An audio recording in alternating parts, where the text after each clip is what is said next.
네, 그러면 이번에는 2021년도 그 많은 분들이 그 반도체 빅사이클이 온다, 뭐 네네. 슈퍼사이클이 온다 기대감이 상당히 크거든요. 네네. 그래서 반도체 분야에 대해서 한번 집중적으로 다뤄보죠. 이 반도체 분야는 다른 업종하고는 다르게 좀 이렇게 상당히 그 뭐라 그럴까요? 이 폭이 바운더리가 넓은 거, 크죠. 네네. 넓은 것 같아요. 한번 설명해 주시죠. 반도체는 이제 크게 그러니까 어떤 그 뭐랄까 제조하는 분야인지 제조를 어떻게 하느냐 어떤 그것을 이제 저는 이제 이 그림에서는 이렇게 반도체 분야로 이렇게 좀 나누었는데요. 이것을 구분하는 것이 첫 번째고요. 그 다음에 이제 반도체의 어떤 공정을 이해하는 것. 그래서 그 공정을 이렇게 장비와 소재로 이제 구분을 해서 공정별로 연결을 해놨습니다. 그래서 이제 어찌 보면 그 투자를 처음 하시는 분들에게 반도체 업종이 상당히 어렵게 느껴지시는 것도 이것이 중첩되어 나타나다 보니까 구분이 잘 안 되는. 네. 그래서 이걸 이제 차분하게 좀 설명을 드리면 네. 이제 여기 IDM이라고 되어 있는 게 이게 반도체 분야네요. 네, 종합 제조사라고 보시면 됩니다. 그래서 이제 우리나라 대표적인 기업이 삼성전자와 SK하이닉스가 있는데요. 종합 제조라고 하는 게 뭐냐면 그 반도체는 설계를 해서 제조를 하는 게 있습니다. 그래서 제조와 공장이 있는데 제조 공장이 있는데 제조하는 것을 팹리스라고 합니다. 공장이 없는 그래서 팹리스라고 하고요. 그다음에 설계하는 쪽을 파운드리라고 합니다. 그래서 대표적인 파운드리가 이제 TSMC, 네, 대만의 TSMC인데 우리나라에는 상장 기업으로 DB하이텍이 유일합니다. 그리고 이제 팹리스는 설계를 하는데요. 그 설계를 해서 그러니까 파운더리가 제조 공장인 거죠? 네네. 네. 제조 공장이고 팹리스는 제조 공장은 없는데 설계만 전문적으로 하는 거죠. 그래서 이 반도체 칩이 쓰이는 분야가 굉장히 다양하지 않습니까? 그래서 전기차에도 굉장히 많이 들어가거든요. 네. 그래서 차량에 들어가거나 혹은 통신에 들어가거나 또 스마트폰에도 많이 들어가지 않습니까? AP. 그 다음에 그 가전. 지금 여기 지금 모니터에도 DDI라고 하는 것이 들어가 있습니다.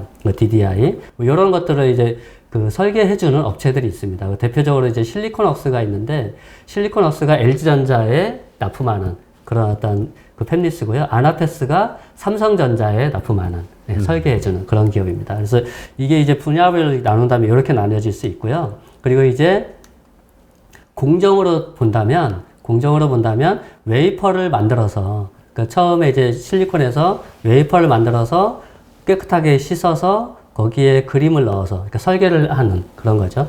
사진을 찍는다고 생각하시면 됩니다. 포토. 그 다음에 그 그려진 그림대로 깎아내서 회로를 만들어주는 그 공정이 식각입니다.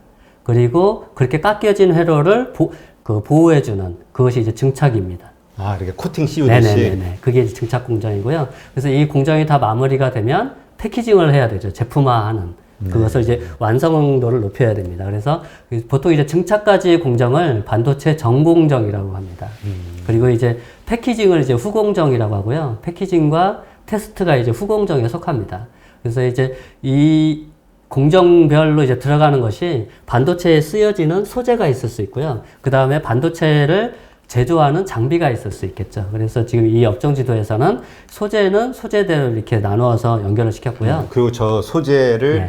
지금 만들거나 판매하는 그렇죠. 네. 회사들이고요. 네. 대표적으로 이제 앞에 웨이퍼 쪽만 잠깐 말씀드리면 이 슬러리라고 하는 게 이제 그 웨이퍼 위에가 그 처음 만들면 표면이 꺼끌꺼끌합니다. 거칠고. 근데 이걸 부드럽게 다듬어줘야 되거든요. 근데 여기에 이제 사포 같은 어떤 까칠까칠한 연마제를 올리게 됩니다. 그 슬러리가 연마제예요. 그 어떤 그 액체로 된 것들 올려서 이렇게 쫙 갈아주면 이 웨이퍼가 부드럽게 변화되는 이제 그런 소재입니다. 그러니까 그걸 만드는 회사. 네, 그런 공정별로 들어가는 소재라고 보시면 됩니다. 그래서 여기 보시면 식각에서도 보시면 여기 가스에서 이제 많이 SK 머티리얼즈가 대표적인데 이 가스가 이제 보통 반도체 그 어떤 공장에서 사고 나면 유해가스 얘기 많이 나오지 않습니까? 그래서 거기가 대부분 진공 상태에서 되기도 하고 가스가 많이 쓰입니다. 그래서 이제 그런 가스를 납품하는 기업들 이렇게 되어 있다고 보시면 되겠고 장비는 이렇게 이제 구분이 되어 있는데 소재 기업도 그렇지만 장비도 역시 그 한 공정에만 제공한다고 보시면 안 됩니다. 그러니까 대표적인 분야의 장비를 만들지만 다른 공정의 장비도 또한 부분적으로 하고 있다 이렇게 보시면 되겠습니다. 네, 그렇군요. 그러면 이 장비, 근데 아까 소재하고는 틀리죠. 네네. 네, 장비 쪽. 네. 이 장비 쪽에서는 좀 유망한 업종이 어디입니까? 네, 아무래도 가장 경쟁력이 기업, 있고 가장 분야. 네, 좀 탄탄한 기업들이 있을 수 있는데요. 원익 IPS가 가장 좀 테스, 원익 IPS, 뭐 유진테크, 한미반도체 이런 그거 기업들. 어디 증착인가요? 네네. 증착 증착이 분야에. 원익 IPS, 테스가 있고요. 그 다음에 그 산화공정의 AP 시스템이라고 있습니다. 네. 네, 이런 어떤 기업들이 굉장히 그 다음에 패키징 쪽에 요즘에 한미반도체가 굉장히 그 주목받고 있는. 예.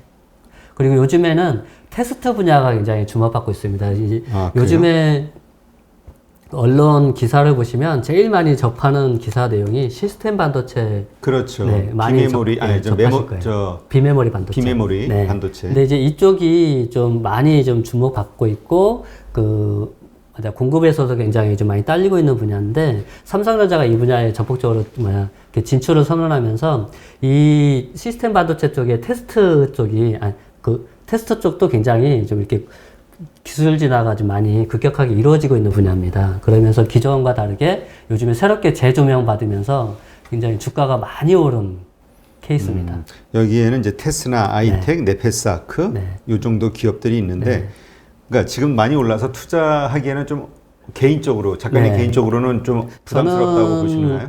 저 개인적으로는 반도체 쪽은 그 장비 쪽보다는 저는 소재 쪽을 선호합니다. 왜냐하면 장비는 좀 수주 산업이라서 이게 그 어떤 공장이 건설되거나 증축되거나 혹은 기술의 변화에 의해서 새로운 어떤 장비가 필요할 때 수주에 의해서 발생되어지는 매출이다 보니까 안정성이 좀 떨어집니다. 근데 반면에 소재는 꾸준하게 들어가는 좀 안정성들이 있어서 저는 소재 쪽을 좀 많이 보고 있고요. 소재 쪽은 이쪽은 모두 다 좀 어떤 특별한 분야는 그렇지는 않고요. 다 지금 다 유망하게 좀 보여지는 부분들이 있고요. 이 중 가운데에서도 좀 대표적인 기업들에 좀 주목해서 고르시는 것도 괜찮을 것 같습니다. 대표적으로 이제 가스 쪽은 워낙에 유망한 분야고요. 요 식각이나 증착에 들어가는 가스 쪽, 그 다음에 증착액에 있는 한솔케미컬, 뭐 이런 ENF나 램 이런 쪽 다 괜찮습니다. 한솔케미컬도 굉장히 주목해야 돼. 이쪽이 지금 여러 가지 분야의 소재가 다 들어가고 있거든요. 그게 증착액이네요. 증착액을 생산하는 곳인가 네, 보죠. 세정 쪽으로도 들어가고 있고요.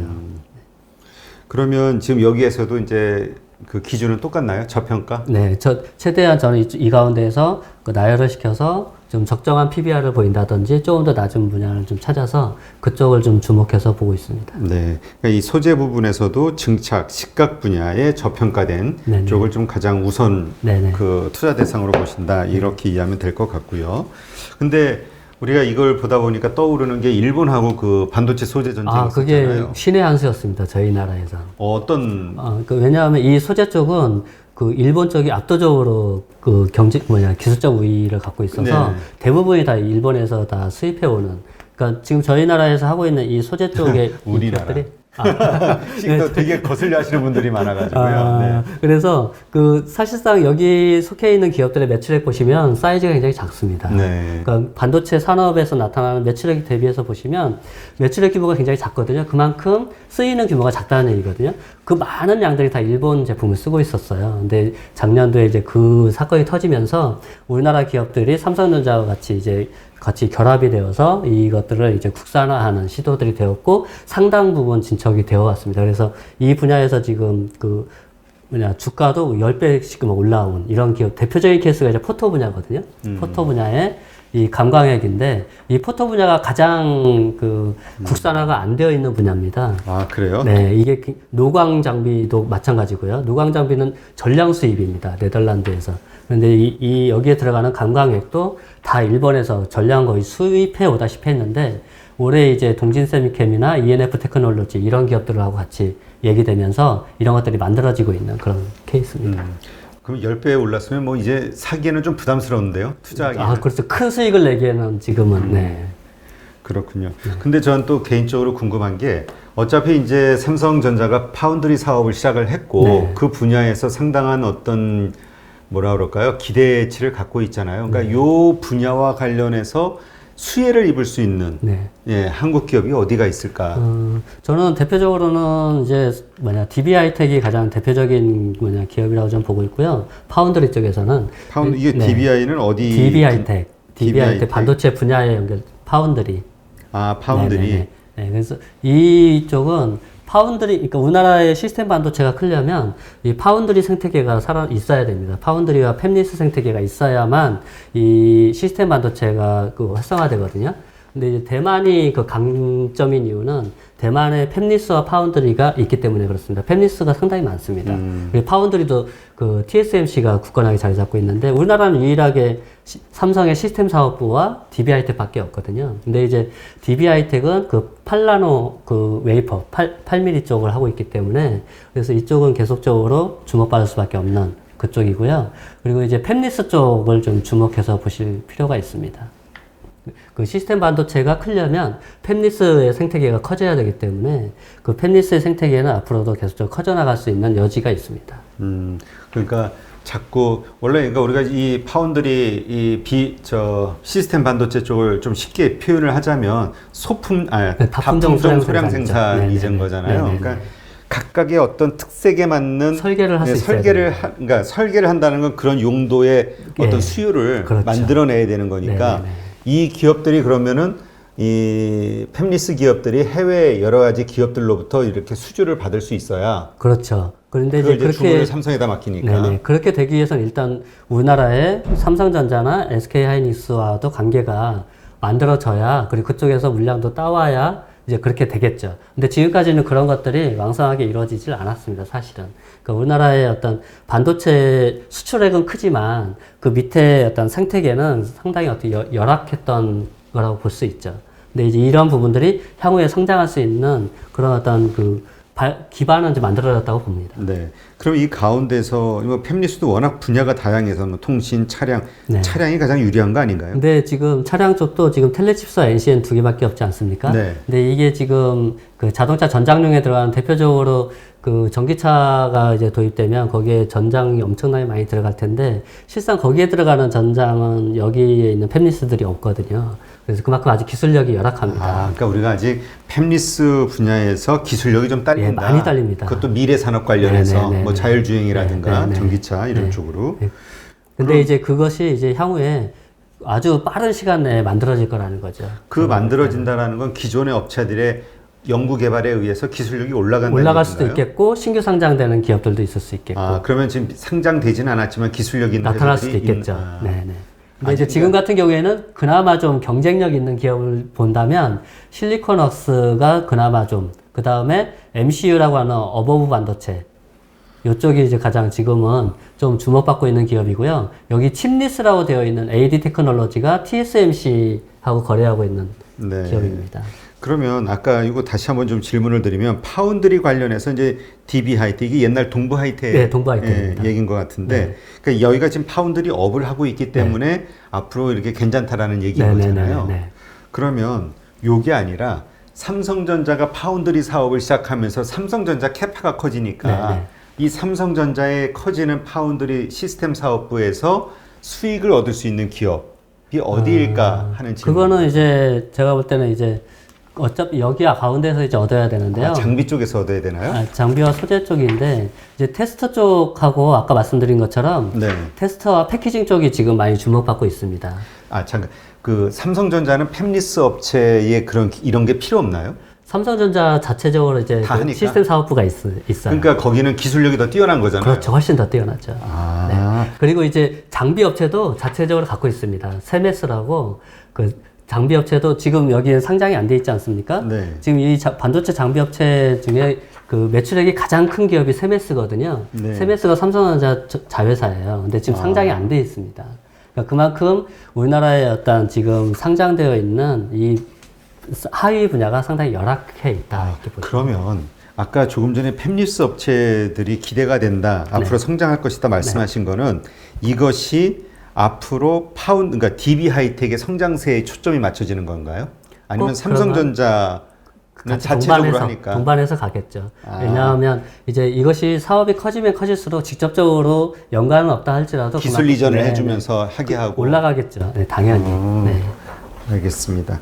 그러니까 이 소재 부분에서도 그 삼성전자의 파운드리 사업이 커지는 데 따라서 수익을 얻을 수 있는 분야가 있는데 그거는 지금 비상장 기업 삼성 계열사가 가지고 있다.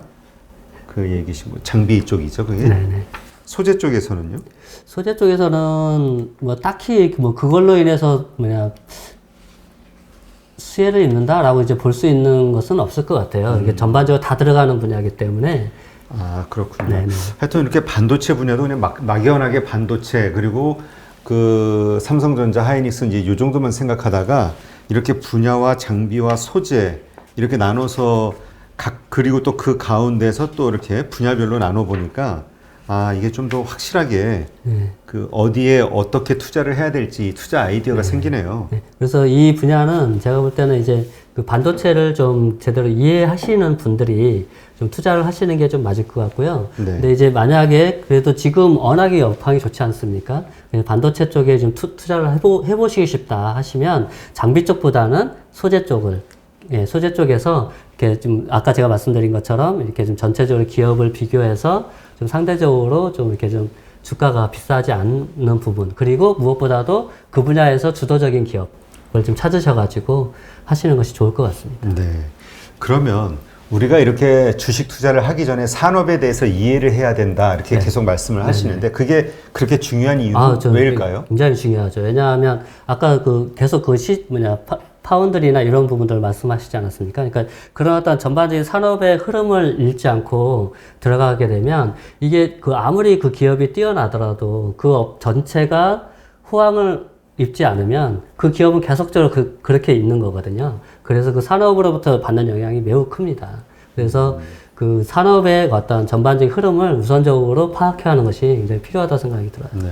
사실 우리 투자자들 보면 뭐 특히 그 요즘 이제 주린이라고 해서 새로 신규 주식 시장에 참여하신 투자자들이 많이 있는데 이렇게까지 아마 조사를 하면서 하지는 않을 것 같아요. 네, 그냥 그렇죠. 어디가 좋다 그러면 그냥 이렇게 사는 거지. 네, 그렇죠. 그래서 저는 처음 이제 막 투자를 시작하시는 분들은 섣부르게 누가 추천했다고 해서 먼저 이렇게 덜컥 사시는 것보다는 일단은 내가 아는 분야인지를 먼저 한번 점검을 한번 해보시고, 그리고 만약에 그 기업이 좀 매력적이다 하시면 그 기업이 속해 있는 산업에 대한 좀 정보들을 좀 찾아서 한번 보시고, 그리고 최소한 그 기업의 사업보고서, 전자공시에 들어가면 있거든요. 그래서 그 기업의 사업보고서에 들어가셔서 사업의 내용도 한번 보시고, 그리고 이제 뭐 재무제표에 대한 이해가 없으시면 좀 그런 것들을 설명해 놓은 글들이 있으면 좀 그런 것도 한번 보시고 나서 투자를 이렇게 집행하시는 것이 좀 좋지 않을까 싶습니다. 네. 사실 이 주식시장에는 뭐 2,000개 이상의 상장 기업들이 있잖아요. 네. 근데 어떻게 이 투자할 기업을 딱 찾아낼지 어떻게 보면 막막하거든요. 네네네네. 어떤 분은 탑다운 방식으로 뭐 어떤 거시 경제를 보면서 이렇게 하는 게 좋다라고 하시는 분도 있고, 그렇죠. 종목을 찾아서 해라.